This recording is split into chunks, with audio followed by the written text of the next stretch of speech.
Welcome to the Consummate Athlete podcast, where we explore what it means to be a well-rounded, happy, goal-crushing athlete. Every week, myself, sports journalist Molly Herford, and cycling coach and kinesiologist Peter Glassford interview experts and chat through all of your training questions. We're excited to have you along for the ride. Hello. Welcome back to the Consummate Athlete podcast. Peter, how's it going? It's going well. We're easing through this season of cross training. We're easing through this season of trainer riding and the holiday season. However, the season presents itself to you. Okay, you're easing through the season. I am very stressed. Very stressed. We actually alluded to this in last week's intro, but someone was very anti-checklist as far as getting things done for the holidays, ahead of us traveling. And someone has been dropping the ball hugely on finishing all of the holiday shopping. These things emerge. Oh my God. Okay. If we like blank out and then suddenly he's gone, it's so the Molly Herford podcast. The Molly Herford podcast. Anyway, this actually is the PSA to A, relax, everything's going to be fine. That one's for me. And B, I really do stand by the list making and the organizing and all of that stuff for this really stressful time of year for a lot of us. There's just a ton going on, and it's very easy to get overwhelmed. And Peter actually made fun of me because he looked at the blog. He's like, you've been writing a lot about organizing and cleaning on the blog lately. Some great posts. There's some about Roombas, like these robot vacuums, and organizing just generally. Yeah. I mean, it seems silly, but the last couple of weeks, we've had all these articles go up, and I'm just going to make my point here before we get into today's actual question. The Roomba has saved us so much time by just like having that automatically vacuuming every day, because our carpets otherwise would be a nightmare. They're already kind of a nightmare, if we're being honest, but they'd be way worse without the Roomba. And that has saved us so much time that we get to spend training instead of hoovering. So I do think like hoovering. Yeah. Hoovering, that's the word. Vacuuming. Yeah, like manually vacuuming. Yeah. Someone reached out on Instagram, I think, and I was saying, I was pretty skeptical of them. Like, I think the early ones were a little sort of crummy. Oh, yeah. No, and probably in college, and it was terrible. Probably worked better in different houses, depending on how many transitions you have from like carpet to hardwood to stairs. And if you have a lot of stairs, it gets a little hectic, but they're pretty smart now. Ours is pretty good. And again, I think it's heat seeking. Like it follows us around like a second dog. So I don't know. It is like a nice to have. I don't know. Let's see. A have to have, like, we have a decent vacuum, which is also a good thing to have. Just having a nice vacuum is nice. I never thought I'd be the adult who was so excited to get a Dyson for Christmas, but here we are. Right. I was thrilled. But the whole point of that is just, usually, if it saves you 15 minutes a day, that's a couple hours a week that you could be spending doing literally anything else, whether that's meal prepping, like healthier stuff, or, actually getting in the mobility that you're supposed to be doing, or just actually having another couple hours on the trainer. And the same applies to, whether you're talking about organizing your gear or just being a little bit more sorted out with, like, whether it's ordering food, ordering your groceries online, or like divvying up the house cleaning amongst you and your spouse and your kids. Having more of that stuff just streamlined actually saves so much time, which can then be used for training. And I wrote about this the other week. I'm such a big fan of, you have to have the charging station where, your lights and your watches and your Garmin's and all of that stuff goes when you get done with a ride. And the other week, after we ran, I tossed all my stuff in my bag to sort out later. Long story short, watch did not make it back on the charging station, did make it into the laundry bin, did not find it till later that night, but we ended up like 30 minutes late to leave for the next day's ride and run because I was looking for this watch because I didn't have it on the charging station. The checklists were of no use. Checklists were useless. Anyhow, so we have ad here, but then we'll get into talking about trainer boredom. Yes. But before we get into that, yes, talking about AG1. If you've been listening to the show for a while, we've been using AG1, formerly Athletic Greens, for a couple of years now. And honestly, still one of like the best decisions that I think we've made as far as like our health and our supplement routines go. That's right. And this is more than just greens. Yes, this is 75 vitamins, minerals, probiotics, prebiotics, adaptogens, and of course, still your greens. It's been iterated on. I think they're on either like 56th or 57th iteration from the original. That's right. And a lot of people are getting into these adaptogens and these mushrooms and these things. So it's in this AG1 product. Yes. And the bright side with that is it's really hard to find anything with adaptogens that are NSF for sport certified.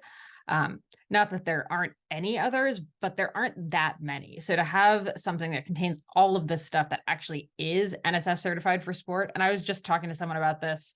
Our friend Vivian had mentioned she ended up getting AG1 because she's, heard us talking about it. And I've talked to her about it a bunch. I had another friend message me asking about it. I realize I'm saying the Instagram cliche. A lot of people have been asking. No, a friend was asking, like, what do I like about it that separates it from other greens powders out there, or other, these multi supplements that are coming out the market? I would say paste is what I would say. Paste is a big one. Oh my gosh. Yeah. I've had a lot of greens powders in my days, and this is the only one that I can like tolerate as, oh, this is actually a nice drink in the morning. But I was saying, like, even though, I'm not necessarily in a testing pool, I still do take it very seriously, like only putting into my body like what I know is okay to put in that has been third-party tested, that doesn't have any crap in it. So the NSF certified for sport is actually like really important to me, even though I'm not necessarily peeing in a cup for USADA or whatever the Canadian version peeing is. in a cup for or yourself. Just peeing in a cup. Yeah. So anyway, I think that's super important. And yeah, the best part for the holidays is if you subscribe using drinkag1.com/MollyH, you get 5 free travel packs plus a year's supply of immune supporting vitamin D, K, and K2. Yeah, 2 bonuses.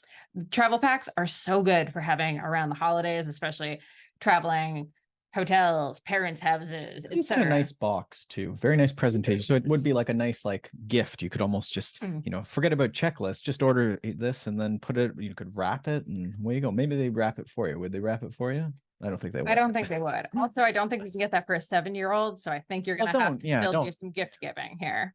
This is not getting you out of your holiday shopping. Okay. I'm sorry. Well, there you go. Anyway, if you want to take ownership over your health, it starts with AG1. Try AG1 and get a free 1-year supply of vitamin D and 5 free travel packs with your first purchase. Just head to drinkag1.com/MollyH. Again, drinkag1.com/MollyH. Check it out. Okay, so we'll get to this question here. So this is a series of questions. What we try and do with these Q&A episodes is take, themes that have been coming up with clients that I'm working with, whether it's coaching or consults or even in training plans. Sometimes you'll see, where are people getting stuck? What are the questions?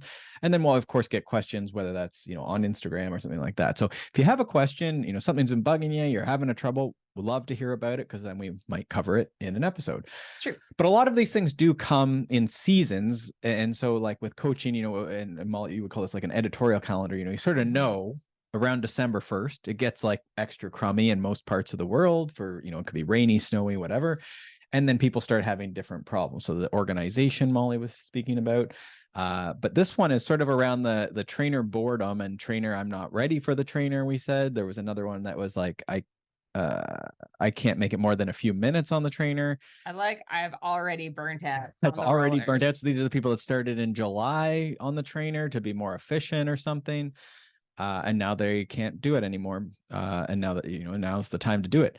So that sort of sucks. And then they have also, how do I pass the time on the trainer? And then what's that last one? I can't even read it. I'm not riding as much as I was in the summer. Okay. So the big, is it okay that my volume is dropping on the trainer? Yes. I was like, that doesn't even make sense. That's not even a sentence, but it's not. So okay. So let's maybe just start with the overall, the big one here that you put in all capital letters in our notes here is that I am not ready for the trainer / rollers. And I think where we can start is going back to a couple weeks ago. We talked about doing a strength focus. So, or, walking, obviously cross training is not a crime as per the t-shirt. Yeah. Available in the shop, consummateathlete.com. Great gift. Shop. Yeah. At any rate, I think the main point here is, so don't get on the trainer or rollers yet. Well, and so that's a great point. So this is why we have again, I promoted it a little bit more this year. Maybe in the future, we'll do more of a contest around the no trainer till December. But that's sort of the idea, is to like artificially hold yourself back, because it's a long way till March, April, May when you don't need the trainer anymore. So that's holding you back. But I wonder if there's a step one of, what are you preparing for and when is that happening? Because that sort of gives you a bit of a urgency and how hard you need to be charging. Right. Yeah. So we are looking ahead at the 2024 schedule. Like if you do have a race in April, then like, yeah, okay, we probably do need to be, a little bit more on the trainer, on the rollers. But if your event isn't until June, I would say you can probably get away with even if you just cut it down to like one time a week on the bike, but you're doing cross training the other days. I think that can be a perfectly reasonable solution, especially Right. just getting through the holidays. The other thing too is I think this is the time of year where everyone makes the mistake of thinking it's only a couple months on the trainer. Mm. We always forget that March, like especially if you live in these northern climates, Midwest, up here in Ontario, up in Canada, anywhere really, even March sucks. Well, and you could be in California or wherever, and like you're getting into like the rainy season and that sort of thing. It's colder. We all have, my clients in Manitoba, I always laugh because like they're outside riding and it's negative 20 Celsius out. And we're in Toronto and it's like 5 degrees over, so over freezing. Just like, I don't know if it's that bad out, but I get it, right? There's all these degrees of what's reasonable for where you live. So I think you want to reflect on how much you need to be charging right now. What phase of the season are you in when you're talking about this planning or periodization? As Molly said, if your race is June, you can sort of then backtrack. So that might be, if you have Training Peaks Premium, you can just open up the annual plan, plug in your A race, your primary race, and then it'll do the Joe Friel calculation back. If you have the Joe Friel book, pull it off the shelf and like draw it out. I think it's a great exercise. If you have a calendar, like an old school calendar, like put the date on and circle it and then start counting back the number of months. And again, usually if you look at a very stereotypical textbook thing, it's usually about 3 or 4 months of base and then 2-3 months of sort of what you call build or specific preparation. So that's what, 6 to 7 to 8 months. And that's probably the case for a lot of situations. Now, if you're getting ready, we have our spring classics are April. So how many months is that? That's 4. And then December is 5.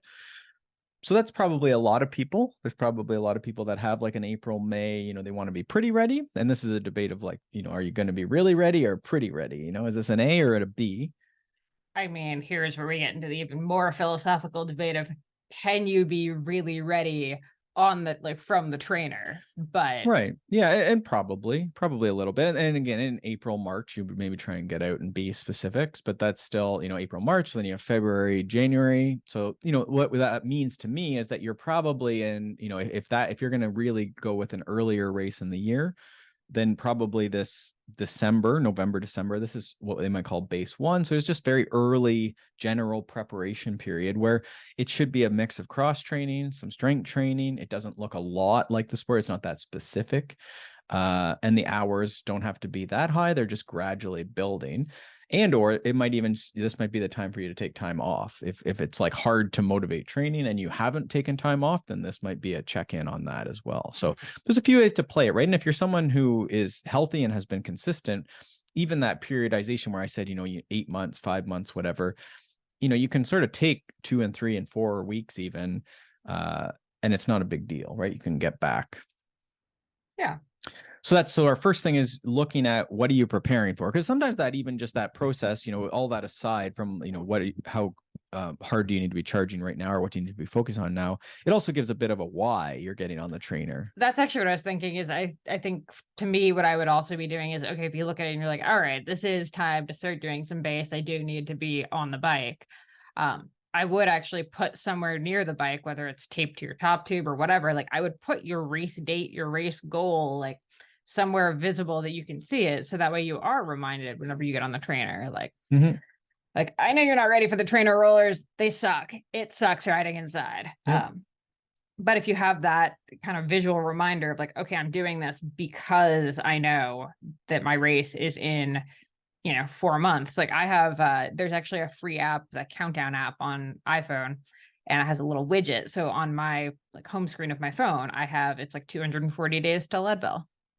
So every day I'm getting the visual reminder of that is my countdown. So like, it might seem like it's far away, but those numbers keep coming down. Yeah, it wasn't that long ago. It was like, It was over 300. yeah, It was you're almost counting in years, 360. right? So I do, and so it's for some people that will be motivating, that, you know, your spring classic, your Paris Ancaster, your I'm trying to think of a US one, Barry Roubaix, you know, these races are coming pretty quick, but that might not still scare you onto the trainer, because you might be the type of person who's like the crammer. You know, you were in university and you would like The all-nighters. you know, you're not a checklist person, and you're gonna take, you know, it's you got 6 weeks, it'll be fine, right? And then you're like, it's the night before, oh my god, it's Christmas Eve and I'm shopping, right? So if you're that type of person, then we need to find something else. So then what I think is also useful is to think, this is sort of gets into that, what you know, the 2 weeks, the 2 months, the 2 years, where you might say, okay, I'm getting ready for ski, cross-country ski, Nordic skiing, or I'm getting ready for that spring training camp. Maybe you're going away in January or February or March. And so you can't go to that camp with nothing. You have to, you know, have some fitness going to a camp, or else it's going to be what we call it, you know, a survival camp versus, you know, are you thriving? Are you surviving? You know, you And don't, not like a fun wilderness survival kind of way. Like, this is really it depends hard. how poorly it I goes. guess, yeah. You know, if you get abandoned in the middle of some forest or something, or out in the mountains, it could be very much a survival, right? Like you get really cold and you're shaking at the top of a mountain on your little road bike. Okay, And you're right. Now it is a wilderness first aid camp. so that's what you're preparing for then, right? Is, you know, you don't have to simulate the camp before you go, but if you plan to do 20 hours in February, then you probably should be comfortable doing about 50% of that load before you go, right? Not this week, but if you're going in February, probably in January, you want to be thinking about 10-hour, you know, plus minus weeks. This is very rough math, but you get the idea. You can't be at zero and then, you know, go, or else that's what it's going to be. It's going to be just this huge spike in your volume. And this is where we risk injury, illness, motivation issues, fatigue, that's what you'll see. People won't train March, April. So now hopefully that's scaring you a little bit, that, okay, I need to put in, you know, 3 hours this week, 4 hours next week, 5 hours the next week. Now we're through December. That's the holidays. Take a rest week. January, we're going to go 6 hours, 8 hours, 10 hours, take a rest week. February, you're going to do, you know, maybe a 8, a 10, maybe a little bit of a rest. And then you're going to go on late February, you know, whatever, you're going to go on this camp. Great. All right. So your winter is set, done. Yeah. So I think that's the idea. So I think trying to find out a little bit of something that's going to motivate you for a why is important. And that might just be the race goal for the season. It might also be something you're getting ready for. Again, ski season is one that a lot of clients, you know, okay, I'm going to get out and walk with some poles. I'm going to go hiking. I'm going to keep my trainer riding up a little bit. I'm going to do some strength training, some dry land training, so that I'm ready the second there's snow, that I'm going to have some sort of cardiovascular, you know, fitness from keeping up my training, my movement.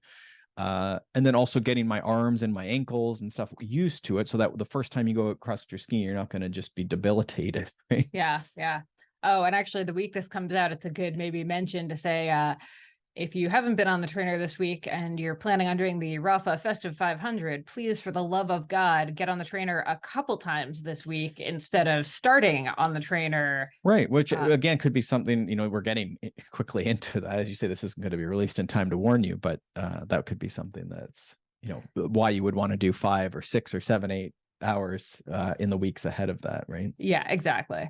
Just making sure that, you know, everything's working, you're used to the trainer again, because honestly, I will say, like, I do think the first couple trainer rides are always a bit of a kick in the pants, because, you know, it's not as comfortable. You're figuring out like where the fans need to get set up. Right. You're figuring out like your position might actually need to be tweaked You'd be for so indoors. uncomfortable. Yeah, Like, always. Yeah. So it takes a while, because outside you have just so much more movement with the bike. You're standing more, you're coasting more. Just a lot is different. A lot of my clients actually, like, it's a different bike. Yeah. Too. So there's, you know, we have to, anytime there's a change in the bike fit, you want to be really cautious. So our first note here, we have a few more beyond the goal stuff, is, you know, easing in. So I would say the first couple trainer rides, like, call the first one is like tech and equipment setup. Now with the tech, like, it's nothing will be loading, everything will be needing an upgrade, nothing will connect. Like, honestly, do this on a rest day when you have a lot of time. Yeah, or just call it a 90-minute workout and just like troubleshoot it and pedal a little bit and do some push-ups, and, you know, while you're waiting for the update to go. I like that. Yeah, I just, you know, and then, okay, we're good. I think your idea about the rest day is probably good. If you can think ahead of that, then you're not going to be, you know, you're going to be able to get your training, and that's probably makes sense. But do that. And then I always see, like, my first couple trainer rides are probably 30 or 45 minutes if I'm lucky, because the time goes by so slow. But if you get one or two of those, then suddenly, okay, I can do 60. And then the time starts, I don't know what it is, but for some reason your brain just, and you probably experience this outside. I find, I can do my 90-minute rides all the time, but to do 3 hours is crushing. But if we go, to a camp, suddenly you're doing 5 and it goes by and it's fine. So it's like time bends a little bit. So you just have to get your brain into that and get your routine and it'll be fine. You're going to be okay. But I would say don't go in with the expectation that you're going to, hit that, just keep your plan going at like, if you've been doing 3-hour weekend rides, you're not going to just go into a 3-hour trainer ride. Yeah. And you probably shouldn't, right? Like it's a whole different load. Yeah. And on that note, you do have like a 90-minute limit note. Do you want to talk about that? Yeah, it's something I really find, like, I don't think there's a real need to do a lot more than 90 minutes, especially this time of year, unless you're for some reason getting ready. I have a few guys getting ready for like a fat bike race that are like, 80 miles, these type of things. So maybe there's a bit of reason to charge. You're getting ready for a camp. So if I was going to a camp, around Christmas, say we're 3 weeks out, and it's just crummy and you want to keep that up because I know at the camp, I'm going to have to pedal for 5 hours. I might push on the weekend and do something like a 3-hour trainer ride. But I would be very hesitant to push a lot of that. Now you say, well, I would like to do more. I have time. This is where I'm like, well, you probably have time to go outside and ride then more often. Invest in fat bikes or fenders or, getting to a location that you can ride. There's lots of ways to solve this, and or cross training is then the other thing that you're going to do. So I've been, we have a treadmill. So I put on a little weighted vest and I put it on the steepest mode and I hike, so that was a 90-minute workout the other day. Well, and a lot of people like I do this all the time. Like you do part of it outside, part of it inside, and riding. Yes, this gets kind of annoying, but like you have a junky like 1995 mountain bike that we use for around town. Like you could do, 20, 30 minutes on that, then come in and do your 90 on the trainer. 100%. And that can be like in a snowsuit, maybe you put on your trainer outfit, but then, your shorts and chamois and so forth, and then like a snowsuit if it's really cold out, and then whatever protective equipment you'd like, and then you go out and you just ride around the neighborhood. And for some people that'll be technique based. Some people will get their heart rate up doing that too. Maybe there's some running and some dismounting. That's maybe beyond what some people will do. But I think also then there is like the running, the cross country skiing, the hiking, even just brisk walking in this like snowy conditions. Do that and then get on the trainer, or do the trainer and then do that. I'm a big fan of the outdoor and then the indoor. I think you're actually usually the reverse. It depends. Like there's arguments both ways. The problem is you get sweaty if you're indoors. That's what I don't like. Yeah. So then you have to decide how you're going to get quickly transitioned outdoors, and you have to get changed. It's sort of like the nice thing about going outdoors first is you actually now have this motivator to stay outdoors if you can avoid the trainer. So I always try and set up the trainer so I'm ready to quickly transition. But then usually if I do a good job of setting that up, I don't use it and I just stay outside.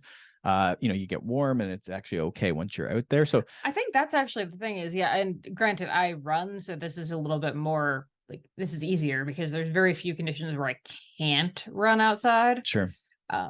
But yeah, I find I'll have the treadmill ready to go, have my like Buffy the Vampire Slayer queued up, like already. And then, yeah, I'm just outside and I'm like, oh, okay, this sucks, but sure, it's not as bad as I thought. And the walking after the workout, this is something we've talked about with a few different people, certainly Katie Bowman. We've talked, who else have we spoke about? This is like a very, I don't know if it's like Chris Johnson was on the physical therapist for runners and was talking about like running, or walking in the warm up and the cool down. And you could extend that so that you're getting a longer workout. For a lot of people, if you're not a pro tour cyclist with a huge cardiovascular system, just walking on flat ground briskly is going to get your heart rate up. And so I would say put on a heart rate strap and just go see if you're a type of person that you're like, oh, wow, this is a zone 1, 2, like, you're getting towards 70% of max heart rate walking briskly. Well, there you go, right? You don't have to be on the trainer all the time. So do 45 minutes on the trainer and then right outside and start walking briskly. Now you can add load, you can add heavier boots, you could add a bit of a backpack cautiously. You could add a hill if you have it. We talked about the treadmill walking, I think is a great option. Ease into that too, because ankles and butt and stuff are going to have to adapt to walking on a slope. But I think for a lot of people, this is actually like a great general training stimulus that's going to give you the cardiovascular benefit, but keep you from staring, at a screen indoors or at a wall. Yeah. On the trainer. Yeah. So that's cross training, mixing it up. This is, I think, a very good thing. And that's how you extend past this 90-minute limit. Because I think for most people, that 90-minute stimulus, some of the days are going to be just, quote unquote, just endurance, just zone 1, 2. And then some days will be intervals, 2 times a week, do some intervals. You can mix that up. But I think, the people say the trainer is efficient. So I think be efficient for 90 minutes. And I think that load is a good balance of risk reward, the stimulus on the body, and then, you recover quickly and you come back again and do something else. Yeah. Yeah. Okay. So the other question is, how do I pass the time? And I like this one because it suggests that like riding on the trainer is boring. Yeah. And even if you have accurate. Zwift, this is the reality, right? Like it's boring. Like if you have Zwift, I guarantee you have other stuff going on. Like you're going to have music, you're talking to your friends on Discord, you have the movie turned up, the football game's on another screen. The clients send me these multi-screen, very impressive. I get it. You have desks and the work stuff's coming in, and so like it just is what it is. So I would say like keep it simple. Number one, like you can use Zwift if you like it, but it just keep it simple. And then I think the time, you got to think about chunking it and having a purpose. So number one, I warm up with a ramp. So not a ramp test. This isn't maximal, but start super easy. So say you start at 50% of threshold or 50% of heart rate or 100 beats a minute, whatever you want to do. And then gradually increase in 3 to 10-minute blocks, however slow you want to do it. Chunk it up however you want. So 3 minutes at 100 beats, 3 minutes at 110 beats, 3 minutes at 120 beats, 3 minutes at 130 beats, 3 minutes at 140 beats. And then around there for most people, that's going to be, getting towards the top of your endurance range. And then you have to decide what you're going to do from there. But that could easily kill 30 minutes, right? And I think that's your objective, is to make that warm-up chunking go about half an hour. Then maybe you have a workout. That could be just a steady zone 2 workout. That could be an interval workout, 3 by 10 minutes. There's 30 minutes plus. And then the cool down, again, figure out some way to, maybe you just ramp back down that ladder, 140, 130, 100, something like that. But chunking it like that, I think is a really good, strictly for biking, I think is a good way to do it. No, I like that. And then I have kind of 2 thoughts here. One is what you always say is just like, I mean, at some point you're also going to be in a race where it's not fun. It's not pleasant. You do a 200-mile gravel race. I'm sorry. Like there's going to be some boring parts. Like, yeah, sometimes it's funny, right? Because it's like, think about the things that you've done that are boring and hard. It's like, I'm sorry, this is a 1 hour. I'm sorry, you're gonna have to stare at a wall for an hour. Like a completely climate control. Yeah, exactly. Like you have all your beverages and you have reasonable your fan. situation. So first of all, just lean into the discomfort and think about the fact that like this is going to help you, when you are having a really tough moment in a race, just think, well, at least I'm not on the trainer. So I think lean into the discomfort. But 2, this is like one of those cheesy ones, but I actually do like it, is have the show that you don't watch any time other than on the trainer. For you, it's all of the Yellowstone spin-offs, etc., because I hate them. Okay, sure. Well, they're very violent. I mean, I really like music, so I'll be honest, like I'll just listen to a whole album and be like, listening to this whole album, it's going to take 45 minutes. But I do that, like having whether it's a cheesy show that no one else in your family likes, or just a show that you really, really enjoy, this is the only time you are watching it is on the trainer. I think that does help keep you on there. And that's what I do for me, the morning yoga thing that I always talk about, like the 15 minutes of core and yoga, like I'm not like a wellness guru who can listen to just like sound bowl meditations while I do my planks and my yoga flow. Like I need to watch terrible TV. Right. So I'm literally just watching every Christmas movie on Netflix right now. Sure. While I do my 5 minutes of planks and whatnot. So I think that's persisted. Like that's always been the way people would watch movies, and everyone has their own, it could be Yellowstone or like action movies or documentaries. We used to do like, I remember we used to get together, which is another tip, is to like get friends together for like a weekend and ride together indoors, actually together in the same spot.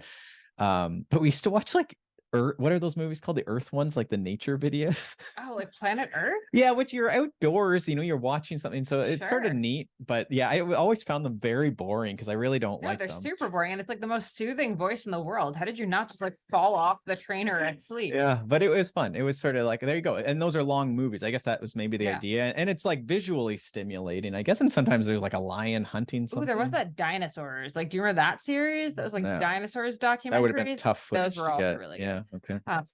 Okay. All of this said, the one thing is probably like, don't waste like 20 minutes before your workout scrolling. Like, figure this out again, rest day, or just like when you're sitting on your phone at night or something. Like, find the like playlist of movies or shows or whatever that you're going to watch. Cause I think you probably kill a lot of time when you get on the trainer, like trying to pick the like, ooh, let me see if like GCN RIP has anything like Right. out, or ooh, let's check Netflix and Prime and And the Apple. bike race is a good way to do it too. I mean, especially, the cyclocross and mountain bike, it's a 1 to 1.5 hours type thing. You can Mhm. watch the intros to like extend it a little bit. I find that then like I am riding until this race is done. That can be Mm, a really good anchor as you're trying to find these things. But yeah, I think your point is good that, you don't want to frustrate yourself with the wrong thing or flipping a lot. That's why I prefer music, I think, is it's easier to switch to your mood. fair enough. And I Yeah. always found like a movie, you just sort of like, this is boring and I don't like the vibe of this movie. It's sort of sad or something.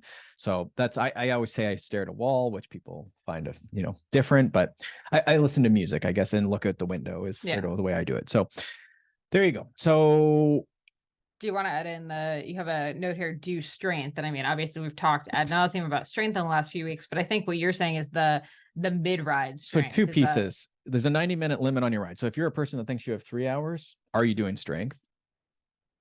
So period. there's Yeah. just a question. Why can't you find time to do strength? Now that would probably be a separated session, ideally where you're maybe morning strength, PM trainer. But if the only way for you to get them done, the only way you can do them is by combining them. 1 hour strength and then you do your trainer workout. Don't stress on it. I would think in either case, the big thing is eating. You got to eat. You got fuel between, during, if you want that to be a good concurrent training. But I always say the first thing in this, like weights before, what is it? Weights before cardio is like always the big question. And can you do the two at the same time or whatever? It's just, you got to eat. But like whatever gets them done, doing things Yeah. is better than not in general. So that's where I sort of start. Like, would you bet on the person that just does their strength with their thing, or the guy who sits on the couch and does nothing because he's been like reading articles about How we shouldn't do them concurrent together. strength Yeah. training? He knows what concurrent means, but so there's that. So then the other, I don't know, do we save this kooky thing, outdoor weekends, outside? Yeah, I think so. Strength training, I think this time of year, we were talking about the time of year. So definitely in that early base, do some strength training, embrace that as some of your training time. Maybe a whole day or two of the week are just strength training. Maybe a little walk after the strength training is great. But there you go. Now you're not on the trainer as much. So sometimes the trainer burnout actually comes from this like 6-7 days on the trainer For during the sure. week. Whereas if you like do it, say you break up the week and it's maybe like Wednesday, Saturday, Tuesday, Saturday, you're actually just doing strength training. You may be going to the gym. This is a nice break, right? And now it's not every day that you have to be on this indoor contraption. I'm definitely a firm believer, like, and if it's like a recovery ride, coffee spin, whatever you want to call it, that is not a trainer ride. Go for a walk. Usually not. I mean, I think sometimes there's a reason for it, but yeah, you'd have to be careful, right? Because it's a lot of mental energy to get on that thing and sit. Whereas again, this is where the walking, certainly you could get your heart rate into like the recovery zone. And then you get into like arms and shoulders and hips moving through range of motion, being in nature. Like, what is the point of the workout, the recovery workout? Yeah. Yeah, that's a good point. Yeah, it's sort of just being a little choosy with when you get on the trainer. Mhm. Some people for sure, that morning spin, the spin after the strength, like the recovery bit is fine. Something like coordination on rollers is good.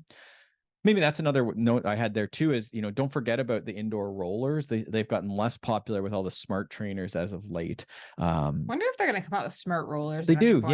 Yeah, they do have them. Yep. Yeah. And they sync with Zwift and everything else. And they have all sorts of ones now with cages and that move like so that you can like sprint and fall off less frequently.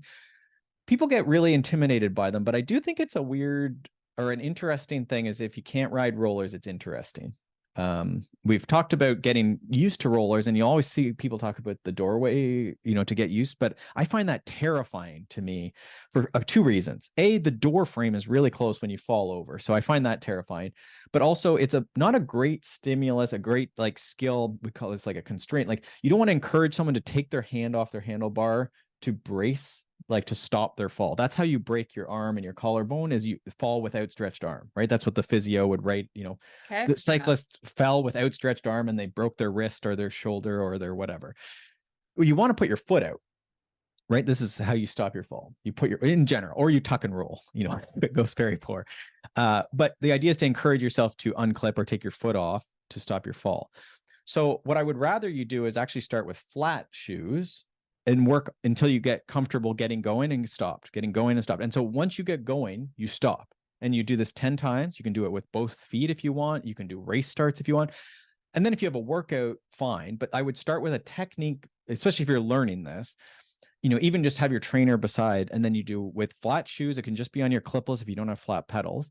And you want to get going and stopped 10 times with your flat shoes on. Don't use a door frame, because I think you're just going to end up breaking your arm down the road. Fair enough. Yeah. It's not a guarantee, but so there you go. That's a side about getting on the rollers, but the rollers, I think, pass the time really, really nicely. And again, you could do one day on the rollers, one day on the trainer, maybe like your endurance day on the rollers. And because you're more engaged, you can't, you have to balance. I think this is much better than the indoor trainer from a, reality standpoint. I find them very stressful, but yeah, I did learn how to use them. So and you did use the flat shoe technique. Mm-hmm. Yep. We had a video on that too. And so we built up, with a textbooks on the one side so that you had something a little higher platform. I do need something high enough that I can put a foot down on, because once you get decent, you can use the roller frame to get going. But yeah, the main thing is just use the flat pedals and just take the stupid clipless stuff out of it for the time that you're learning. This is, good advice when you're learning how to ride a bike or do skills outdoors. It's not an either or, it's both and. So just when you're practicing your rollers, even just in the warm up to get your rollers, to do these 10 reps. And I would love to see 10 reps of both sides, ideally, but that might be pushing it. Yeah, maybe that's like the 2.0. So rollers, worth the investment for lots of different reasons, but I think they do help with the passing of time and engagement. And I think are richer training because you have to balance. Yeah. Right. We always say, like, when you think about a kid riding a bike, it's you got to look where you're going and you have to balance your bike. And what does an indoor trainer do? None of those things. Fair enough. You can just look at your BlackBerry and and you don't have to balance it all. I mean, if you have a BlackBerry, I'm like a little concerned, but sure. You got it hooked up. You're watching Zwift on your BlackBerry. You're definitely not on Zwift if you're on your BlackBerry. Scrolling through. Well, the other nice thing about rollers too is like they are the warm-up method of choice for mountain bike and cross. So if you do race either mountain bikes or cross, they are good for bringing to races for sure. Okay. I criticized Zwift already, so we can skip that one. But okay, look, to be fair, we like Zwift. We are not like anti-Zwift. Okay. It's just that like we take umbrage with the like elongated trainer season and like full focus on some people use it really, really well. And I think for especially the youth seem to like the e-racing, like they seem to get it. So I think it's okay for some people. You just have to be careful. It's the same as Strava. I think the tool is good. It's a good tool. Exactly. I'd maybe actually also my caveat to Zwift. I've written a bunch on it in the last couple of years, and like I like it. I like the people who are there. I like Zwift. If you're a competitive jerk like myself, be very careful on Zwift, because you will end up going much harder than you intend to on every ride if you are not very like specific with your plan and your effort. So just be aware of your mindset going into Zwift, and if someone passes you, it's okay. So we have 2 points. So maybe the constructive thing I can put around Zwift is what I like is when folks go out and the people that use it well seem to, they almost have their device, their Garmin, their bike computer set up to their power meter. And so they have, the workout, they can press lap button, use the lap timer on their bike computer, but then they have a screen that they're maybe running one of these virtual software such as Zwift, where they're going to explore the environment of Zwift. So they might go up a mountain in Zwift, or they might, just ride the loop in Zwift. You insert the name of the place and the worlds or whatever they're doing. Like London is like a big one, right? So they're riding around this London loop, and they do their intervals as if they're riding outside at their home or in London, right? So to me, that's like the best use of the virtual environment is like you're actually still using your bike computer and your bike as if you were riding outdoors, but you're virtually riding in an environment. I like that better than the workouts in Zwift and the erg mode and whatever. It just seems like it's a more real way and would actually maybe be more stimulating if you had to actually like negotiate, like, oh no, there's a downhill coming, I'm in the middle of my interval. Well, that's sort of real and you got to pedal harder. But in the virtual world, it's actually not too bad because the hills aren't really that steep, or you can pedal a lot of times. So, and you can choose your route. Like I see people just ride up different mountains and stuff in these virtual worlds, and they just do 3x10 using their bike computer. So I think that's the other thing you could try. Not that you wouldn't do it the other way, but just it's something that, go and explore these quote unquote virtual worlds and can you do a ride as if you were in the Swiss Alps or something, right? Just keep your blinders on if you are someone who is going to try to fight everyone. Probably settings for that, but yeah, know yourself, I guess. I'll have the like opposite. I'm like, I'm gonna slow down. Yep. Well, that's how you Screw and I you. differ. Yep. Okay, so the last thing then around strength, and this could be cardio machines. You have maybe, you have a treadmill beside your bike in your little sufferfest zone. What do they call those? Pain cave. Pain cave. I was like, suffer cave? That's not right. I do think they call this high intensity functional training, which a lot of this is, looks at CrossFit. So these multimodal things where you're doing, push-ups, and then you're on the Aerodyne bikes, assault bikes. An Aerodyne. But I think as cyclists, this is something Steve Neal, I really introduced me to as, he was really into CrossFit at the time. This is my coach coming up, and then mentor and coaching as well. Something that I really enjoy and still do for sure is, and at its simplest, you're riding your trainer, and we talked about chunking. So I said, do your warm up, gradually ramp for 30 minutes, whatever. Then you have an endurance. Say you're going to ride, you're going to do a 2-hour ride, even though I said 90, you're going to do 2 hours. So now you have sort of 90 minutes you got to kill. And so what I would suggest is, every 10 minutes, every 15 minutes, get off and do push-ups, get back on your bike. And if you think about in like the real world, you would be coasting, you would be stopping at a stop sign. Sure. If you're mountain biking, you actually are using your upper body a lot of the time. Right. And you're going to coast down a downhill. You're going to stop to figure out where you are in the forest, let your friend catch up, but you're going to coast all the time. So especially for off-road, but I think even roadies, you're going to coast back in the group to get on the back of the group, or coast, as you say, down the hill or around the corner. Like there's breaks in your pedaling. So while the trainer is more efficient because you never get a break, I think we're allowed to take breaks, and you could argue that this is more specific to outdoor riding. The idea with this is that you're actually activating more muscle mass. So especially if you're someone who only rides indoors, I think this is almost non-negotiable, because you're not doing all these other ranges of motion by cross-country skiing or walking or running or whatever other sports we're doing. So I think you want to do this to call it cross training. So what this might look like, so that's a simple one. You got 90 minutes, every 10, 15 minutes, you jump off, you do 10 push-ups, start that way. But this could become more involved where, you could do, a little more intensity on your bike, or you could jump off and do more of like something that looks a bit like CrossFit. So like 5 pull-ups, 10 push-ups, 15 air squats. That's Cindy for the CrossFit aficionados. So you could do 1 to 3 or whatever number of times around that little strength circuit, and then hop back on your bike for maybe 5-10 minutes, and then back off and do strength. And now you're generating all of this, we could say lactate or fatigue. You're using a ton of muscle mass. Blood is just getting shunted all around your body. Your heart has to work so hard. And then you get back on your bike and you recover a little bit on the bike.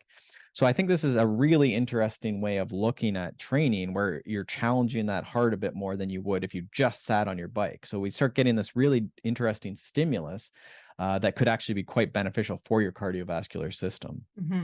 Love it. Yeah. Now there's that benefit, but there's also just like it chunks up the workout. So you're just trying to figure out a game where you can like get in the time and not go, not get super bored. So again, this could also, so that's an example. So that's like a more advanced circuit. The other one then is the strength circuit, or sorry, the cardio circuit of just, so say you hate strength, you don't like that, but you have a rower and you have a stepper and you have a treadmill. So then I was just going to say, rowers seem to be really popular this year. I feel like I know several people who've gotten ones. Sure. And probably my dream would be to have like a rower or like the ski erg, where your arms are your arms are more used. And again, now you're getting this blood moving around, and you could say it's sort of like cross-country skiing, where the VO2, the oxygen requirements because of all this muscle mass are higher. So then you could just sort of cycle your way through, but now you're chunking the workout. So maybe you do 10 minutes on each machine. This could be in a gym at work too. And then that way you're not spending so much time on this like sort of crummy exercise bike or spin bike. It's only 10 minutes and then 10 minutes and then 10 minutes. And again, now if you do that circuit twice, you're getting close to a 90-minute workout, right? So it's not too bad. So that would be the other idea, is to just think cross training, but like you're inside. If you're an inside person, you live in the city, I get it. But what can you do that like looks like cross training is a little more general for this base phase? To be clear, we are not suggesting that you go out and buy like 10 workout machines. This is more like if you have access to like a gym at your apartment building, if you happen to have a couple of these in the basement, because like, let's be honest, like if we're at my parents', there's a stepper, there was a manual treadmill, there's a rower, there are like stationary bikes. everything. But don't feel the need to go out and purchase a rower, a treadmill, a stepper, etc. No, I think you do the strength stuff if you didn't have that stuff sitting beside you. But a lot of people do have one or two of these things randomly sitting in their, it's holding laundry, right? Is the joke. Yeah. I mean, geez, we even have a tiny stepper. We have like one of the little one that doesn't have like arms or anything. It's more for like under desks. Yeah, I mean, this could look like a set of stairs that you're, sort of stepping on the stairs too, I guess, right? Like you could do, again, there's a lot of different things you could do, but just thinking a little outside the box, remembering that, what you're doing on the indoor trainer is not very specific. Like your bike doesn't move, you don't really stand up very much. So, how can you make this, a more enjoyable experience, a little more varied? Love it. Cool. All right. I think that's a wrap. Indoor training. All right. As always, rate, review, subscribe, follow. Let us know if you have any questions. We love to hear from you. Love to see the reviews. I feel like Peter might be leaning towards a second dachshund. So maybe if we make it to, let's say, 200 reviews, perhaps Molly gets a second dachshund. Don't know about this. I don't know where this came from, but okay. You're the one listening to the dog podcast. It's the Christmas season. I guess you can wait for it. All right. We'll see you next week, everybody. Thanks so much for tuning in to the Consummate Athlete podcast. If you want to hear more training, racing, and endurance sport advice, make sure you subscribe to the podcast and leave us a rating and review. You can also subscribe to our newsletter at consummateathlete.com for a weekly dose of inspiration and advice straight to your inbox.